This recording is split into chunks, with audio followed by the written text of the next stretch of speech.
My parents handed over their house as a wedding present to my sister, even though I'd been covering their mortgage for 5 years. 2 months later, they decided they wanted to move into my vacation home, so I turned them down.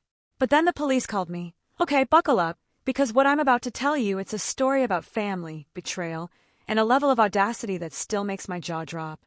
Can you even imagine spending years supporting your parents financially, paying their mortgage, only for them to casually give that house away to your sister, and then turn around and try to steal yours?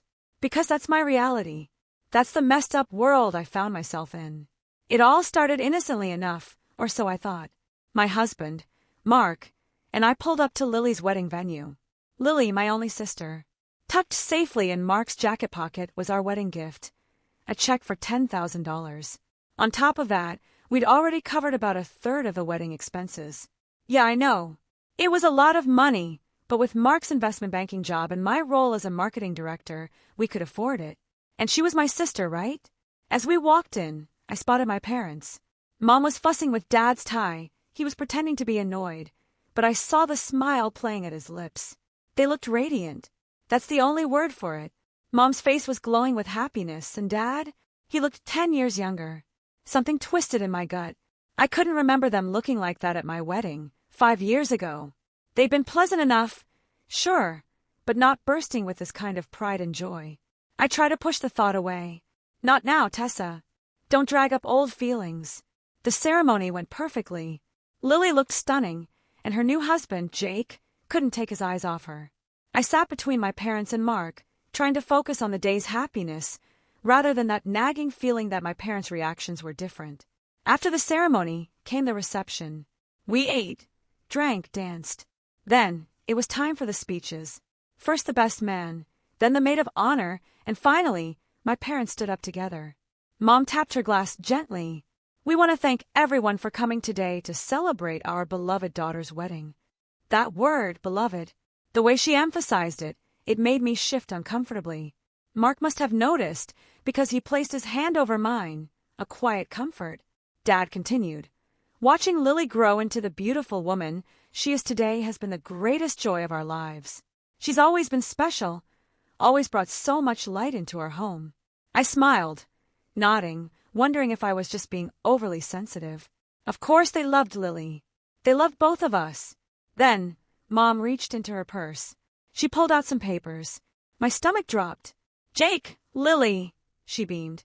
Your father and I wanted to give you something to start your new life together. Something special. She held up the papers for everyone to see. We're giving you our family home as a wedding present. The room erupted in gasps, followed by thunderous applause. I froze. Beside me, Mark went rigid. I stared at my parents, then at Lily, waiting for someone to laugh, to say it was a joke. But it wasn't. My parents were beaming, proudly. And Lily didn't look surprised at all. She was crying happy tears, hugging Jake, who was just staring at my parents, mouth hanging open. The house. My parents' house. The house with the mortgage I'd been paying for the last 5 years. 5 years. Because they couldn't afford it anymore after Dad's hours got cut and Mom's arthritis made it hard for her to work full-time. I managed to plaster a smile on my face, but inside, I was screaming. Not once. Not once had they mentioned giving the house to Lily. They hadn't even asked me. And I was the one paying for it. Tessa, you okay? Mark whispered. Fine, I said through gritted teeth, still smiling as Lily and Jake made their way to hug my parents. An hour later, I couldn't take it anymore. I found Mark by the bar. Can we leave? I asked quietly. He took one look at my face and nodded.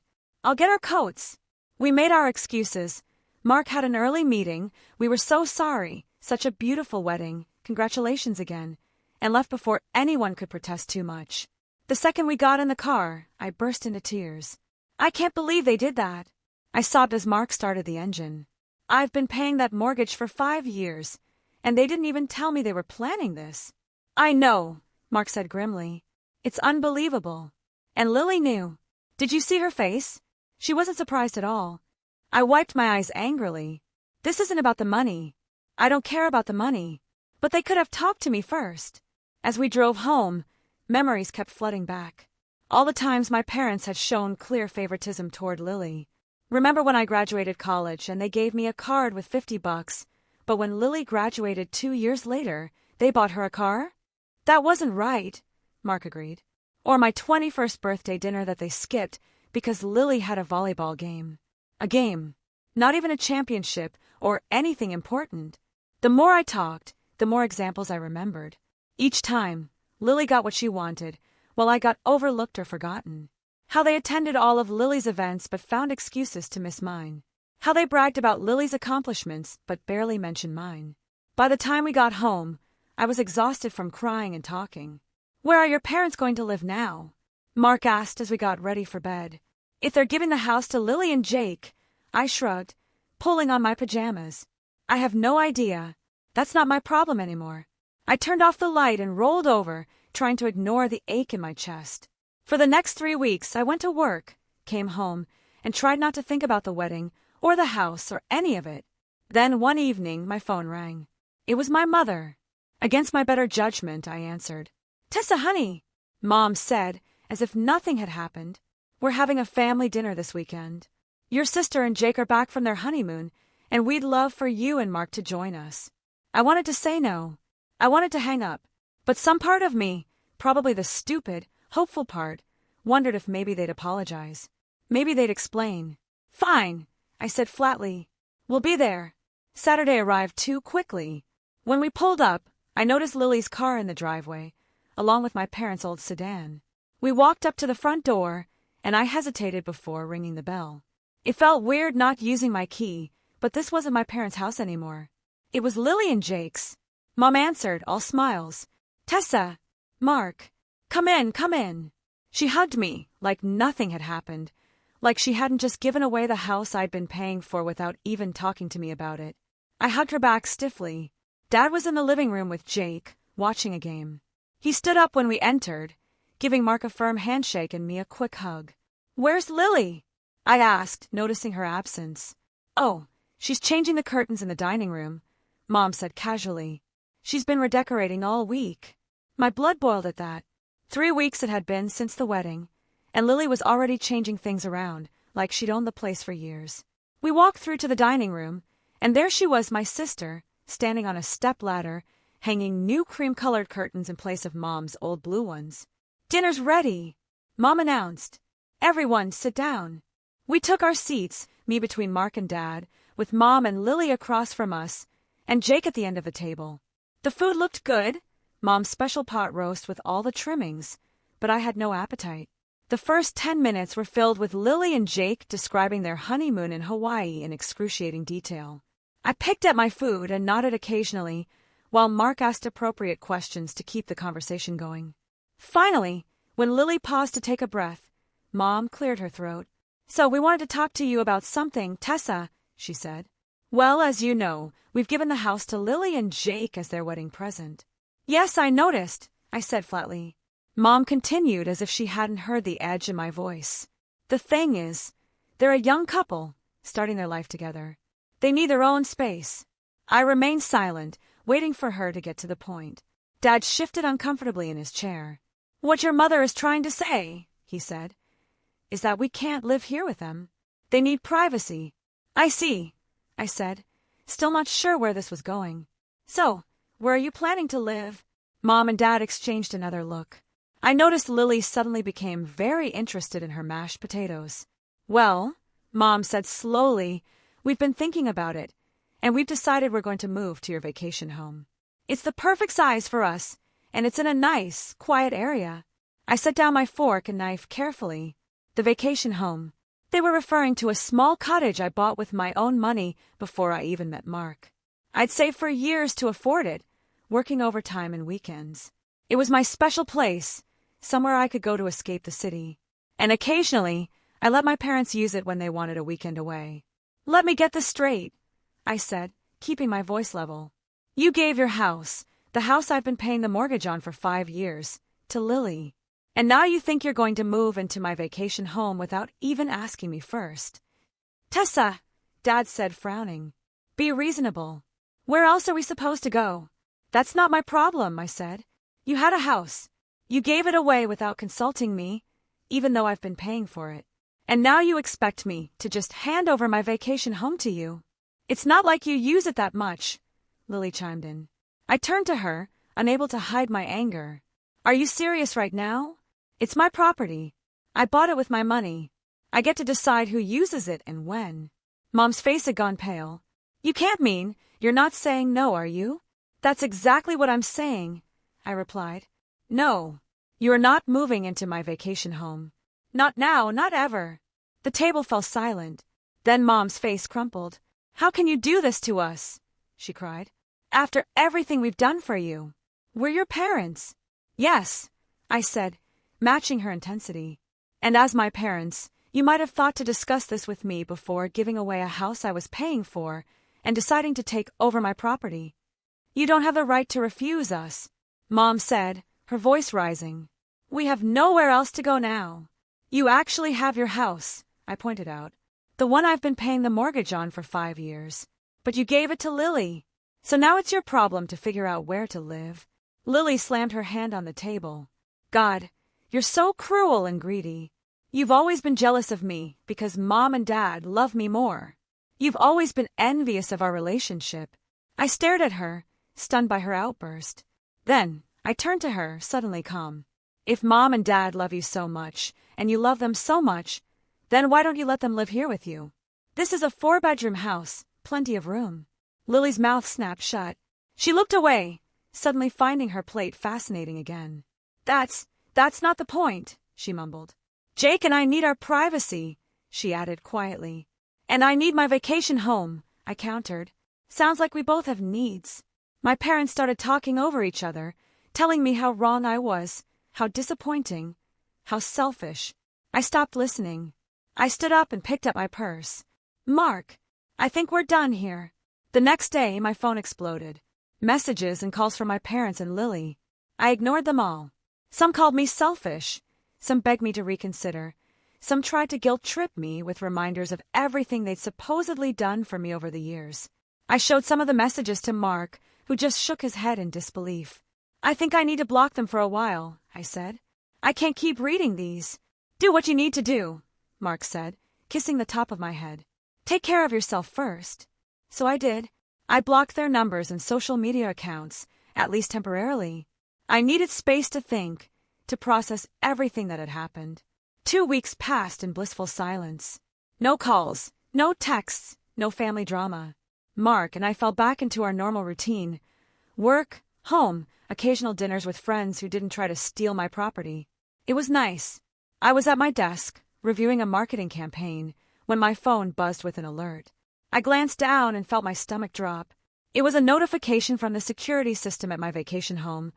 Motion detected. Front door opened. I quickly checked the app. Someone had used a key to unlock the front door, but hadn't disabled the alarm system. The security company would be calling me any second to verify if this was authorized entry. Sure enough, my phone rang almost immediately. Miss Wilson, this is Safeguard Security.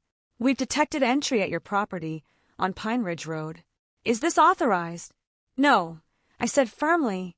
I'm not there, and no one has permission to be there. Please send the police immediately. An hour later, my phone rang again. It was an officer from the local police department. Miss Wilson, this is Officer Rhea. Yes, we're at your property on Pine Ridge Road. We have 2 individuals here who claim to be your parents. They have keys to the property, but admitted they don't have permission to be here. I closed my eyes, confirming my suspicions. Yes, I said, they are my parents, but they absolutely do not have permission to be in my house. I understand. How would you like us to proceed? We can remove them from the property, but since they used a key rather than forced entry, it's a bit of a gray area for charges. I'll come up there, I decided. My husband and I can drive up now. We're about an hour away. The drive was tense. I alternated between anger and disbelief. How could they do this? After I explicitly told them no, they try to move in anyway. Who does that? When we pulled up to my vacation home, there was a police cruiser in the driveway. 2 officers were standing outside, and sitting on the front porch steps were my parents, looking utterly miserable. Several suitcases and boxes were piled beside them. My father stood up when he saw us. Tessa! Thank God you're here. Tell these officers there's been a misunderstanding. I got out of the car and approached the officers, ignoring my parents for the moment. Thank you for responding so quickly. These are indeed my parents, but they do not have permission to be here.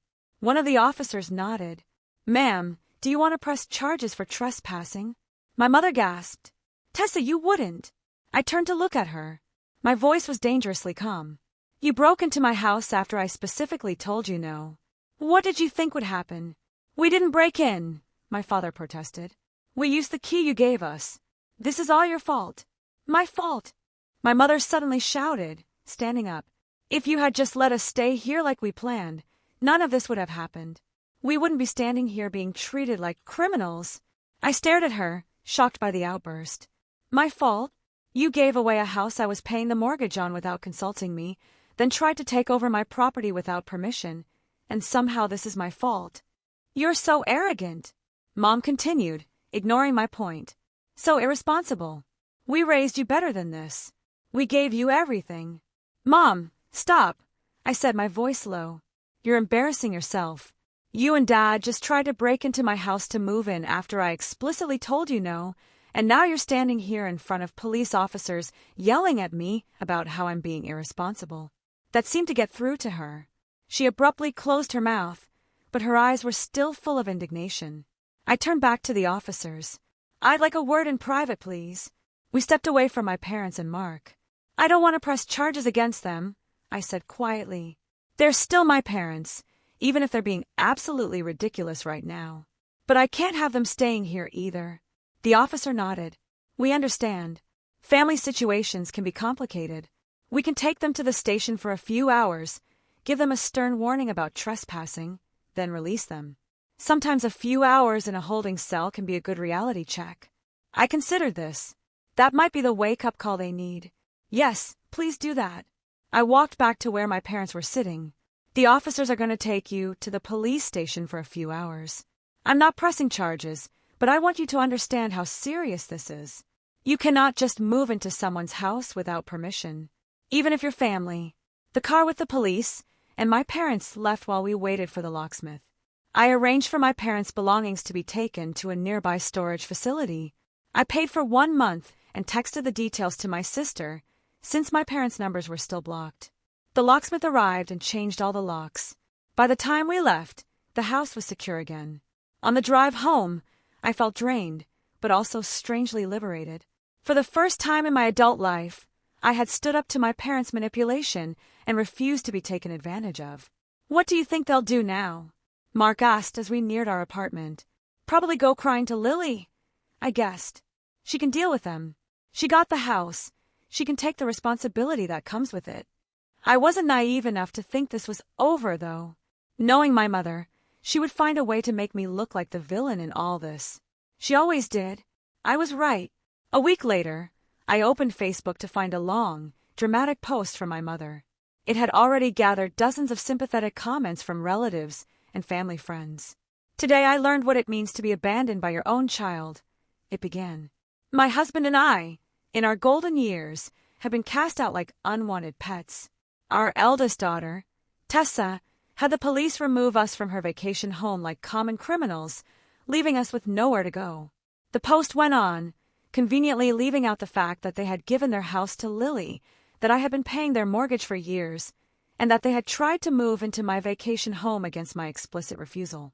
As I scrolled through the comments, people calling me heartless, cruel, ungrateful, something inside me snapped. I started typing my own post in response. It was time for everyone to hear the whole truth. I've stayed silent about family matters until now, but since my mother has chosen to make our private issues public, I feel I need to share my side of the story. Here are the facts that were conveniently left out of my mother's post. For the past 5 years, I have been paying the mortgage on my parents' house because they couldn't afford it due to health issues and reduced work hours. I did this willingly because they're my family and they needed help. 3 weeks ago, at my sister Lily's wedding, which I also helped pay for, my parents announced they were giving their house, the one I've been paying for, to my sister as a wedding gift. They did this without consulting me or even giving me a heads up. When I finally spoke to them after the wedding, they informed me that they had planned to move into my vacation home, again, without asking me first. They had apparently worked this all out with my sister before her wedding. She would get their house, they would take my vacation property. When I refused to let them move into my vacation home, they attempted to move in anyway. They used a spare key I had given them for emergencies and triggered the security system.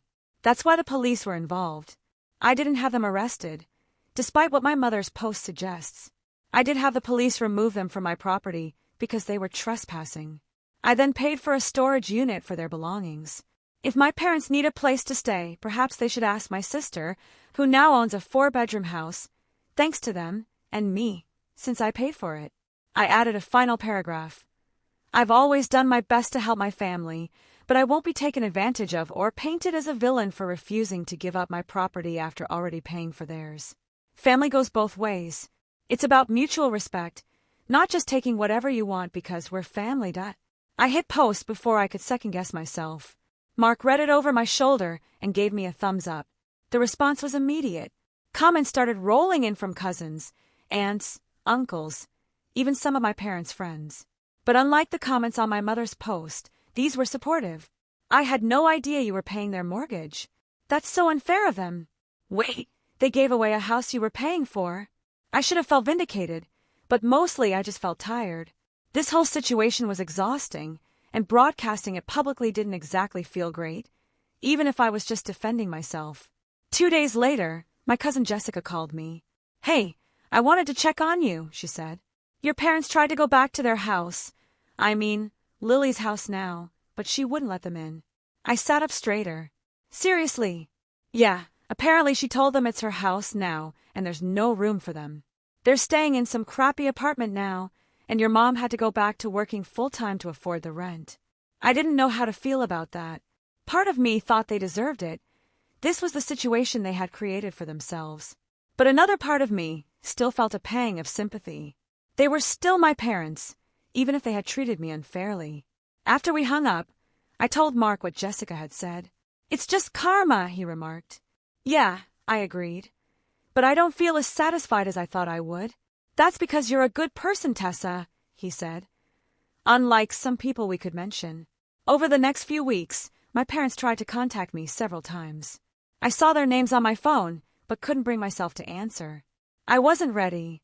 The hurt was still too fresh. One night, as Mark and I were getting ready for bed, he asked me, "Do you think you'll ever forgive them?"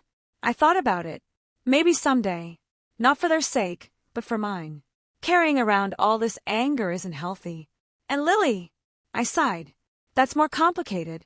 She knew what they were planning. She was part of it. And then she turned them away when they needed her. At least you know where you stand now, Mark said, pulling me close. No more illusions about who's important to them and who isn't. He was right. As painful as this whole experience had been, it had torn away the pretense. I'd spent years trying to win my parents' approval, trying to be as special as Lily was to them. Now I knew that was never going to happen. And strangely, that knowledge was freeing. The next morning, I saw another call from my mother. This time, I let it go to voicemail. Tessa!